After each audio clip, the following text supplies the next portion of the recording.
نحمدہ ونصلی علی رسولہ الکریم اما بعد اعوذ باللہ من الشیطان الرجیم بسم اللہ الرحمن الرحیم ربی اشرح لی صدری ویسر لی امری واحلل عقدۃ من لسانی یفقہوا قولی۔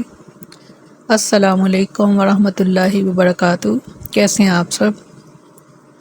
انشاءاللہ خیر و عافیت سے ہوں گے۔ اللہ تعالیٰ آپ سب کو اپنے حفظ و امان میں رکھے، آمین ثم آمین۔ 5واں پارہ سورۃ نساء، لفظی ترجمہ، آیت نمبر 95 سے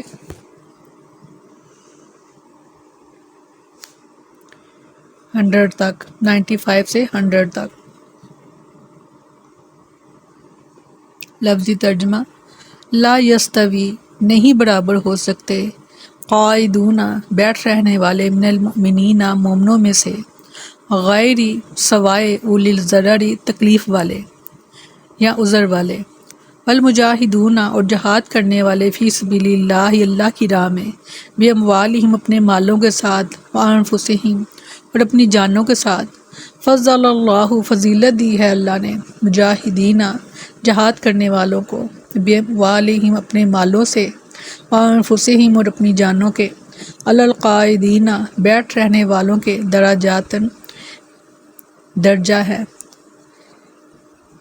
بیٹھ رہنے والے پر درجہ ہے جہاد کرنے والوں کا، وکلن اور سب کے لیے، وعد اللہ وعدہ ہے اللہ کا، حسنہ بھلائی کا، وفضل اللہ اور فضیلت دی اللہ نے، مجاہدین جہاد کرنے والوں کو، علی القاعدین بیٹھ رہنے والوں پر، اجرن عظیمہ بڑا اجر، درجات ہیں، منہ اس کی طرف سے، ومغفراتن اور بخشش، ورحمتہ اور رحمت، وقان اللہ ہے اللہ تعالیٰ، غفور الرحیم بخشنے والا رحم کرنے والا۔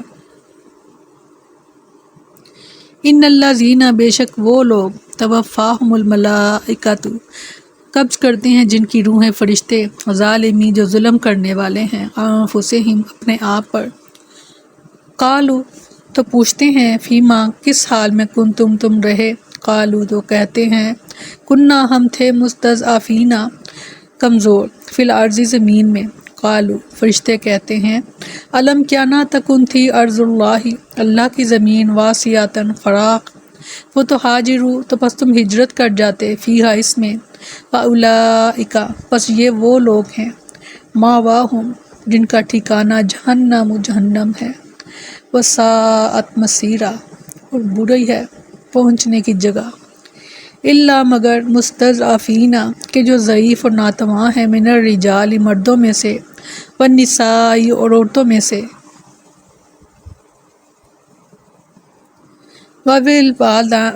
والوالدان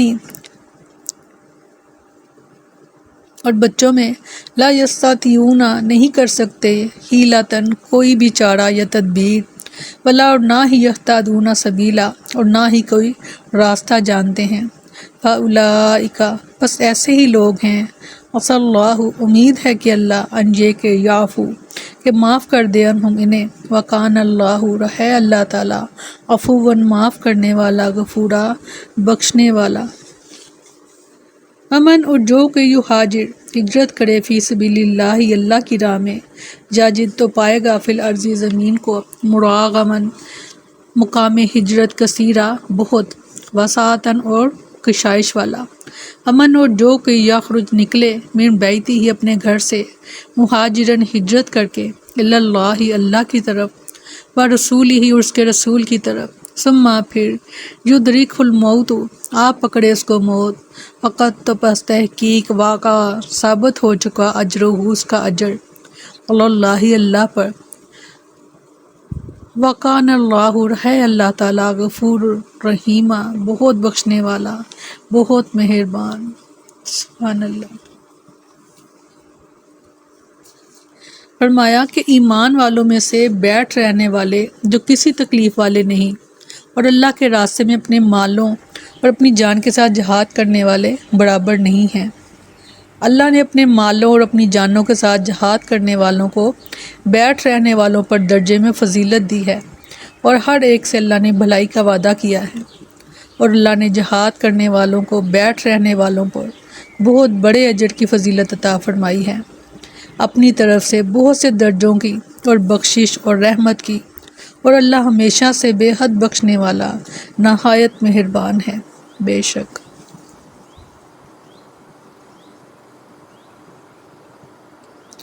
جہاد کے فرض عین ہونے کی صورت میں تو کسی بھی شخص کو بلا عذر گھر میں بیٹھ رہنے کی اجازت نہیں، اور ایسی صورت میں جہاد میں شامل نہ ہونا سری نفاق ہے، مگر جب نفیر عام سب کے نکلنے کا حکم عام نہ ہو اور امام کی طرف سے یہ اعلان کیا جائے کہ جو شخص جہاد کے لیے نکل سکتا ہو نکلے، اور جو اپنے کام کی وجہ سے نہیں نکل سکتا اسے اپنے گھر میں بیٹھے رہنے کی اجازت ہے، تو یہ جائز۔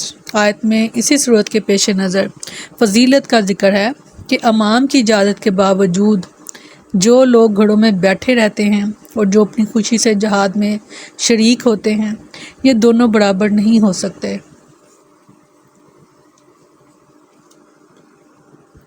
سیدنا برا بن عازب رضی اللہ عنہ بیان کرتے ہیں، جب یہ آیت نازل ہوئی، یعنی آیت کا یہ حصہ کہ لا یستوی القاعدون من المؤمنین، تو آپ صلی اللہ علیہ وسلم نے زید بن ثابت رضی اللہ عنہ کو بلایا اور اسے یہ آیت لکھوائی۔ اتنے میں ابن ام مکتوم رضی اللہ عنہ آپ کے پاس آئے، انہوں نے کہا، اے اللہ کے رسول، اللہ کی قسم اگر مجھ میں استطاعت ہوتی تو میں ضرور جہاد کرتا، اور وہ نابینا تھے۔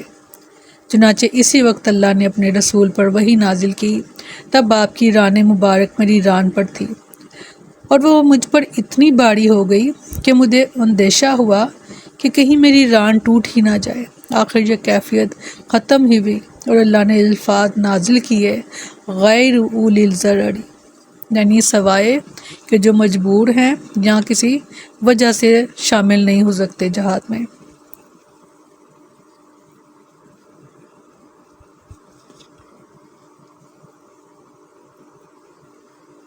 معلوم ہوا کہ جس شخص کی نیت جہاد کی ہو مگر اسے کوئی تکلیف ہو اور وہ کسی عذر کی بنا پر جہاد میں شریک نہ ہو سکے تو اسے مجاہدین کے برابر ثواب ملتا ہے، جیسا کہ سیدنا انس رضی اللہ عنہ بیان کرتے ہیں، رسول اللہ صلی اللہ علیہ وسلم نے فرمایا، مدینہ میں رہنے کے باوجود کچھ لوگ ایسے بھی ہیں کہ تم نے جس قدر بھی سفر کیا اور جتنی بھی وادیاں طے کی وہ تمہارے ساتھ تھے۔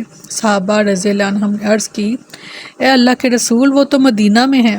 آپ نے فرمایا، ہاں اگرچہ وہ مدینہ میں ہیں لیکن انہیں کسی عذر نے جہاد میں شرکت سے روکا ہے۔ یہ ہے نیت کا اجر کہ ان کی نیت تھی جہاد میں، کہ بے شک وہ جہاد میں شامل نہیں ہو سکے، مگر آپ صلی اللہ علیہ وسلم نے خوشخبری دی کہ وہ ایسے ہی ہیں کہ جیسے وہ تمہارے ساتھ ہی ہیں۔ تو آپ کم از کم اپنی نیت تو جہاد کی بنائیں نا، کہ اللہ کے راستے میں ضرور جہاد کروں گی، اور کچھ نہیں تو میں اپنے نفس کے ساتھ ہی جہاد کروں گی، ہر برائی کی طرف جانے سے اپنے نفس کو میں روکوں گی۔ تو اگر آپ نہیں بھی کر سکتے تو آپ کی وہ جو نیت تھی، خالص نیت تھی، اگر تو وہ نیت خالص تھی تو اللہ تعالیٰ نے بڑی پیاری خوشخبری دی ہے کہ اس کا درجہ ہے جہاد کرنے والے کا بیٹھ رہنے والے پر درجہ ہے، یعنی وہ شخص کہ جو ارادہ کرے نیکی کا اور دل سے ارادہ کرے، بے شک وہ نہ کر سکے مگر اللہ تعالیٰ اس کو ضرور اجر سے نوازیں گے، اور فرمایا اس کے لیے میری طرف سے مغفرت اور رحمت، بخشش بھی ہے اور جنت بھی ہے۔ اور جو بیٹھے ہوئے لوگ ہیں، یعنی بیٹھ رہنے سے مراد ہے کہ جو صرف باتیں کرتے ہیں کہ ہم یہ کریں گے، ہم وہ کریں گے، اور کرتے ہوئے کچھ بھی نہیں ہے، تو اللہ تعالیٰ نے کہا بے شک وہ بھی مسلمان ہیں، ان کو بھی ملے گا اجر، مگر ان کا درجہ وہ نہیں ہو سکتا جو جہاد کرنے والوں کا ہے۔ کسی نہ کسی صورت اپنے ساتھ جہاد میں شامل رہا کریں، کسی گناہ کو چھوڑنے میں، کسی نیک کام کی طرف ہجرت کرنے میں، اپنے گناہ سے ہجرت کر جائیں نیکی کی طرف۔ اب وہ ہجرت تو باقی نہیں رہی، مگر آپ ایسی ہجرت کر سکتے ہیں کہ آپ کوئی اپنی بری عادت چھوڑ کر بھلائی کی طرف آ جائیں، یہ ہجرت ہو جائے گی آپ کی۔ اور جہاد کریں اپنے نفس کے ساتھ، بھرپور جہاد۔ اگر قلم اللہ تعالیٰ نے عطا آپ کو کیا ہے کہ لکھنے کی، اللہ تعالیٰ نے آپ کو یہ فضیلت دی ہے دوسروں پر، تو قلم کے ذریعے، اپنی زبان کے ذریعے، اپنے علم کے ذریعے جہاد کریں۔ اس وقت ہم سب کو ضرورت ہے جہاد میں شامل ہونے کی۔ جیسے جیسے کوئی اس جہاد میں حصہ لے سکتا ہے وہ لے۔ سب سے پہلے اپنے ارد گرد والے لوگوں کو دیکھیں، ان کو ہماری ضرورت ہے۔ اگر آپ کے پاس کوئی علم ہے تو آپ ان کو ضرور اس چیز میں شامل کریں، ان کو حصے دار بنائیں۔ اللہ تعالیٰ ہم سے یہ جہاد قبول فرمائے، آمین ثم آمین۔ سیدنا ابو سعید خدری رضی اللہ عنہ بیان کرتے ہیں، کہا گیا اے اللہ کے رسول، لوگوں میں افضل کون ہے؟ آپ نے فرمایا وہ مومن کہ جو اللہ کے راستے میں اپنی جان اور مال کے ساتھ جہاد کرے۔ سیدنا ابو ہریرہ رضی اللہ عنہ بیان کرتے ہیں، رسول اللہ صلی اللہ علیہ وسلم نے فرمایا اللہ کے راستے میں جہاد کرنے والے کی مثال، اور یہ تو اللہ ہی جانتا ہے کہ کون اس کے راستے میں جہاد کرتا ہے، ایسی ہے جیسی روزے دار اور نماز قائم کرنے والے کی۔ اور اللہ نے اپنے راستے میں جہاد کرنے والے کے لیے اس چیز کی ذمہ داری لے لی ہے کہ اگر اسے موت دے گا تو وہ جنت میں داخل کرے گا، سبحان اللہ، یا پھر اسے صحیح و سالم اجر اور مال غنیمت کے ساتھ لوٹائے گا۔ سیدنا ابو عبس رضی اللہ عنہ بیان کرتے ہیں، رسول اللہ صلی اللہ علیہ وسلم نے فرمایا ایسا نہیں ہو سکتا کہ کسی بندے کے قدم اللہ کے راستے میں غبار آلود ہوں اور پھر اسے آگ بھی چھوئے۔ سبحان اللہ، کتنی بڑی خوشخبری ہے کہ جو اللہ کے راستے میں نکلے جہاد کی نیت سے تو یہ ہو نہیں سکتا کہ اس کو آگ چھوئے یعنی جہنم چھوئے۔ وَكُلًّا وَعَدَ اللَّهُ الْحُسْنَى، یعنی جان اور مال سے جہاد کرنے والے کو جو فضیلت حاصل ہوگی جہاد میں حصہ نہ لینے والے اس سے محروم رہیں گے۔ تاہم اللہ تعالیٰ نے دونوں کے ساتھ ہی بھلائی کا وعدہ کیا ہے۔ اس سے علماء نے استدلال کیا ہے کہ عام حالات میں جہاد کے لیے نکلنا فرض عین نہیں، فرض کفایہ ہے، یعنی اگر بقدر ضرورت آدمی جہاد میں حصہ لے لیں تو اس علاقے کے دوسرے لوگوں کی طرف سے یہ فرض ادا شدہ سمجھا جائے گا، لیکن اگر بقدر ضرورت نہ نکلیں تو تمام گناہ گار ہوں گے۔ استغفار۔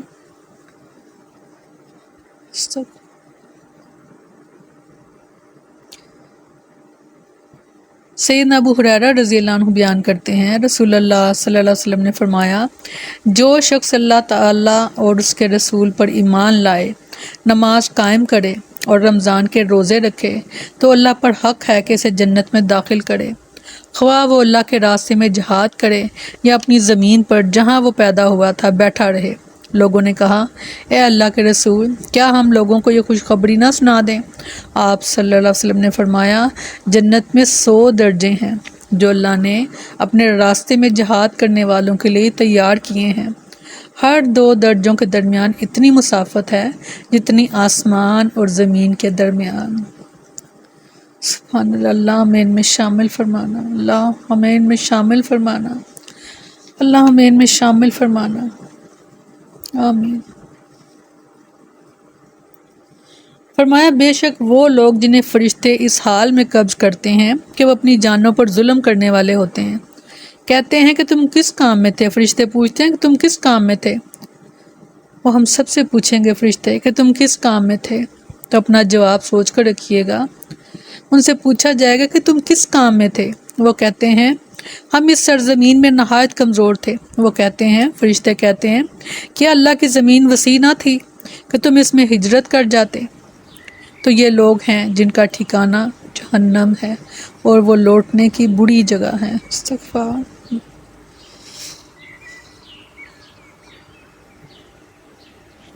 یہ آیت ان لوگوں کے بارے میں نازل ہوئی کہ جو مکہ اور اس کے قرب و جوار میں مسلمان تو ہو چکے تھے، لیکن انہوں نے اپنے آبائی علاقے اور خاندان چھوڑ کر ہجرت کرنے سے گریز کیا، جبکہ مسلمانوں کی قوت کو ایک جگہ مجتمع کرنے کے لیے ہجرت کا نہایت تاکیدی حکم مسلمانوں کو دیا جا چکا تھا۔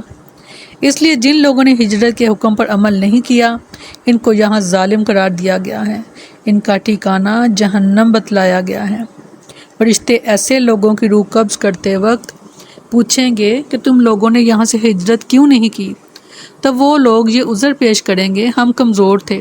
فرشتے کہیں گے کیا اللہ کی زمین میں تم لوگوں کے لیے کشادگی نہیں تھی جہاں تم ہجرت کر کے چلے جاتے؟ اور اللہ کی آزادی کے ساتھ عبادت کرتے۔ سیدنا عبداللہ بن عباس رضی اللہ عنہ بیان کرتے ہیں، مسلمانوں میں سے بعض لوگ مشرکین کے ساتھ رہتے تھے اور رسول اللہ صلی اللہ علیہ وسلم کے مقابلے پر مشرکین کی جماعت کی کثرت کا سبب بنے ہوئے تھے، تو جب تیر آتا تھا تو ان کو بھی لگ جاتا تھا اور وہ اس سے زخمی بھی ہوتے تھے، تلوار وغیرہ کی ضرب انہیں پہنچتی تو وہ قتل ہو جاتے تھے۔ تو ان لوگوں کے بارے میں اللہ تعالیٰ نے یہ نازل فرمایا کہ بے شک وہ لوگ جنہیں فرشتے اس حال میں قبض کرتے ہیں کہ وہ اپنی جانوں پر ظلم کرنے والے ہوتے ہیں۔ فرشتے ڈانٹ ڈپٹ کے انداز میں ان سے پوچھتے ہیں، تم مسلمان تھے یا کافر، یا دارالکفر میں پڑے کیا کرتے پڑ رہے، مدینہ کی طرف ہجرت کیوں نہ کی؟ اس سے معلوم ہوتا ہے کہ ایسے لوگ مسلمان ہونے کے باوجود بلا عذر ترک ہجرت کی بنا پر ظالم کی موت مرے ہیں۔ استغفار استغفار۔ مگر وہ نہایت کمزور مرد اور عورتیں اور بچے جو نہ کسی تدبیر کی طاقت رکھتے ہیں اور نہ ہی کوئی راستہ پاتے ہیں، تو یہ لوگ اللہ کا قریب ہے کہ انہیں معاف کر دیں، اور اللہ ہمیشہ سے بے حد معاف کرنے والا نہایت بخشنے والا ہے۔ اس آیت میں لوگوں کو مستثنیٰ قرار دیا گیا جو واقعی بے بس اور معذور تھے اور ہجرت کرنے کی کوئی راہ انہیں نظر نہیں آ رہی تھی۔ مستضعفین یا کمزور سے مراد وہ لوگ ہیں جو فی الحقیقت معذور ہوں، جیسے بیمار، بچے، بوڑھے، عورتیں اور کافروں کی قید میں پڑے ہوئے مسلمان۔ وسائل محدود ہونے سے یہ مراد ہے کہ ان کے پاس نہ تو کوئی سواری کا بندوبست ہو اور نہ وہ پیدل سفر کی مشقت اٹھانے کے قابل ہوں۔ انہیں اللہ تعالیٰ نے مندرجہ بالا گروہ سے مستثنیٰ قرار دیا ہے۔ یہاں پر بھی نیت دیکھی جائے گی کہ کس کی نیت ہجرت کی تھی مگر اس کے پاس اس کے لیے سامان نہ تھا، اور کن کی نیت ہجرت کی نہیں تھی حالانکہ اللہ تعالیٰ نے ان کو اپنے ہاتھ سے فضل بھی عطا کیا ہوا تھا۔ یہاں پر بھی نیت ہی کی بات کی جا رہی ہے۔ اس نیت کے بل پر ہی ان لوگوں کو ظالم کہہ دیا گیا کہ جو ہجرت کر سکتے تھے انہوں نے نہیں کی، اور ان لوگوں کو واقعی کہہ دیا گیا کہ یہ اس سے مستثنیٰ ہے، یعنی اللہ معاف کر دیں گے، کیونکہ وہ حقیقت میں واقعی میں وسائل جو تھے وہ ان کے پاس محدود تھے، جس وجہ سے وہ ہجرت نہ کر سکے۔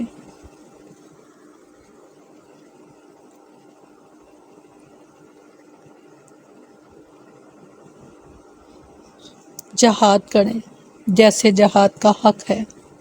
جہاد کا ایک ہی مطلب نہیں ہے، میں بار بار آپ سے یہ شیئر کرتی رہتی ہوں اکثر، کہ جہاد کا صرف ایک ہی مطلب نہیں ہوتا کہ آپ تیر تلوار لے کر یا بندوق لے کر تو دوسرے کے ساتھ لڑیں۔ جہاد کے اور بھی بہت سے طریقے ہیں، اور کسی بھی طرح کا جہاد آپ کر سکتے ہیں۔ ابھی میں نے آپ سے شیئر کیا، کوشش کریں اپنی زندگی کا کوئی مقصد بنائیں، اپنے جینے کا کوئی مقصد ہو آپ کا۔ ہم مسلمان ہیں تو ہم دوسرے مسلمانوں کے لیے فائدہ مند بن سکیں،